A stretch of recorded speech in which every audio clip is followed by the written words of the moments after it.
Good morning, my family. How y'all doing? Good morning. Welcome on in. Welcome on in on this Thursday morning. What is it? March 13th? I think it's March 13th. It's 7:16. Sitting in a car waiting to go to the doctor to get my meds. So I thought I'd pop on this morning. Hopefully, I can encourage somebody, lift somebody's spirits, brighten their day, do something, on my little station, my little TV channel. Listen, y'all, on this little journey, I've you learn that just when you think you got it bad, somebody else has it worse.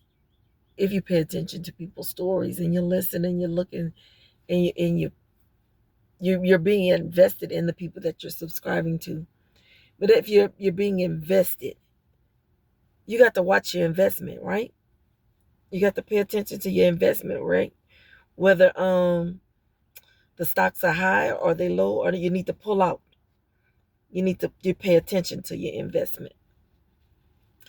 And some of you are becoming um like family.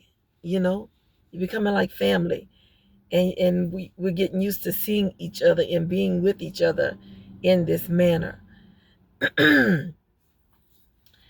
I hope and pray that the the things that you're going through and you have dealt with in this life, that you can sit down and have a cleansing day time where, and it ain't gonna be overnight, but I know you've started the process. But I hope this help you get to an early process. I've heard people talk about bankruptcy.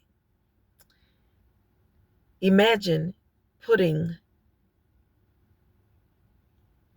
your depression, your anxiety, your frustrations, your low self-esteem, the will to please others, the things that's keeping you bound in negativity and depression and just feeling low. You've already started the process, so consider that being in bankruptcy. I think they give you, from my understanding, 5 to 7 years maybe to be in bankruptcy. Think about how long you've been in that thing. Some of you've already paid that debt to bankruptcy, to have that stuff free and clear, to have it free and clear. Don't go take out another loan on those things that you've already lumped together in the bankruptcy of your life. Don't go back and get another loan on those things. Don't boggle yourself down with it. If you've truly, truly put it in bankruptcy, given it to God fully and completely, go ahead on and enjoy the rest of your life. Stop focusing on what happened and what did, what somebody did or what somebody said, even if it was yesterday. Follow that thing. Chapter, what is it? Chapter 13. You got chapter 13, chapter 7. Follow those things. Follow them as quick as possible. Not only are you doing yourself a disservice, you're cheating yourself out of the most beautiful gift that God has blessed you with, and that's your life. That's your life. Don't get up and have what they call, when you want designer things and you can't afford it. You get the inspired version. Look just like it. And again, you enjoy it. You enjoy it without paying so much for the luxury of having something designer. Have you a designer life without paying that price that you can't afford? Because some people have them designer bags and they can't even keep $100 or $20 in that thing. But it look nice. But guess what? You get the same value. You get the same value out of those, because the same thing that original bag gonna do, that inspired bag, it's gonna do it just as good. It's gonna carry everything that you need to carry. And I hope when you get that bag, you're putting peace, love, joy, yourself first in there. The bankruptcy is over, y'all. Let it go. You paid the price. You've endured all the trials and tribulations that you could. And I think that God wanted you to endure through all those trials and things that you've been through. Enjoy this precious life, because tomorrow, the very next second, is not promised to you. It's not promised. If you have kids or family members around you that love you, they missing out on you. You missing out on you for holding on to that stuff. For holding on to it. If you've been through been to counseling, or you've talked to somebody, do your best. Do your best. I've been in those states. I've been in those states, and people will never know that, before I had kids, things felt so bad and so like I was so not loved and unwanted, that I always said when somebody in my family died, why was it them and not me? They were so nice. People loved them. They should have stayed. He should have took me. Thinking about suicide and stuff like that. Those thoughts have ran across my mind. But guess what?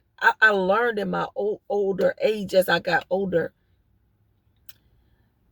in my 40s, and definitely now in my 50s, I refuse to put my life back in bankruptcy for anybody.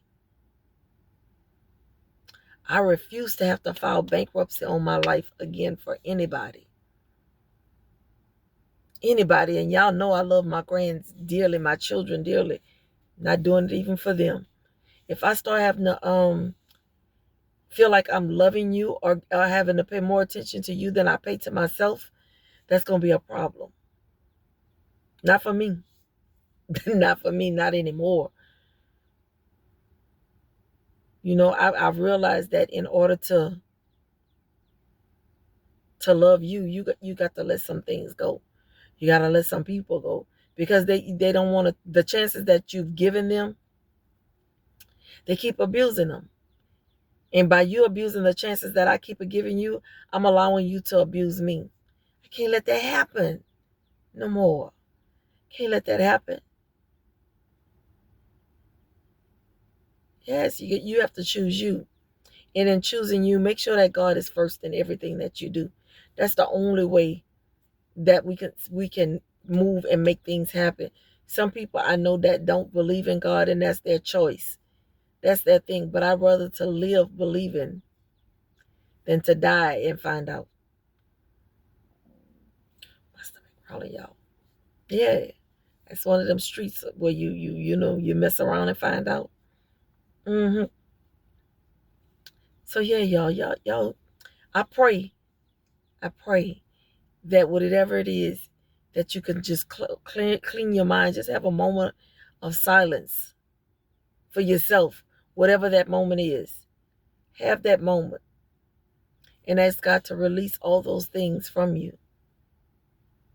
He know what you put in bankruptcy. He already know. He's just waiting on you to let it go. He's waiting on you because he got a beautiful life waiting for you that don't include those things that you're trying to hold on to, that you keep storing back here. Don't store it. Throw it in the trash. Throw it in the trash. If it's not serving you a good purpose, throw it in the trash. Throw it in the trash. And especially if you're holding on to something that somebody did years ago, and you see those people and they smiling and they look so good, they skin is so springy because they enjoying their life. They enjoying their life. Why? Because you've allowed them to dump their garbage in your life. It's time to take the trash out, y'all. I've met some beautiful people on here, and to find out that they struggling and they still battling with something, it hurts your soul. It hurts your soul. I pray that this message can help somebody along the way. If it have, drop me a purple heart in the comments. If it touched your soul, leave me a message. Leave me a message. I pray that this can help you. I pray that this has made somebody's heart smile, that they've smiled. And they, you know what? You know what? I have been in bankruptcy too long. That thing been over. I've been paid the cost for that. Time to enjoy my life. Try time to enjoy what God has given me. It's time to move those things so I can receive the blessings that He's just have sitting right there. He got all your everything that you waiting on. If you feel like you haven't gotten it, it's still on layaway. It's still on layaway. You paid for it, just haven't went back and gotten it because you're still holding on to that stuff. He ain't got room to give you your layaway because you haven't gotten rid of the old stuff. He ain't got no space for it. Make room, y'all. Make room. I love y'all. Y'all have an amazing day on purpose. Remember, if you see somebody, greet them with a smile. Never know what they're going through. Might just save their life or brighten their day. Y'all have a beautiful one. See you later.